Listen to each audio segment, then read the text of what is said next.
এই প্রত্যাশা শোন, হ্যাঁ মা, বলো কি বলবা? সেদিন তুই ঈদে অনেকগুলো টাকা সালামি পেলি না? হ্যাঁ তো পাইছি।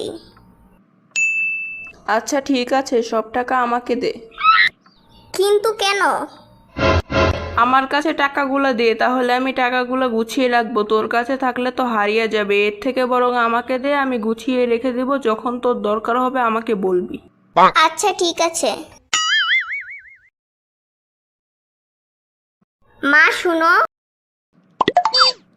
হ্যাঁ বল, কি হয়েছে? তাড়াতাড়ি বলে বিদায় হ। আমাকে আমার টাকাগুলো ফেরত দাও, এখন লাগবে। কিসের টাকা?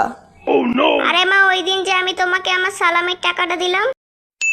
ও সেই টাকা, সেটা তো নাই। নাই মানে এতগুলা টাকা গেল কোথায়?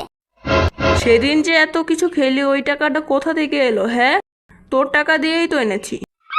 ধুর, ভাল লাগে না, তুমি সব সময় আমার সাথে এসব করো।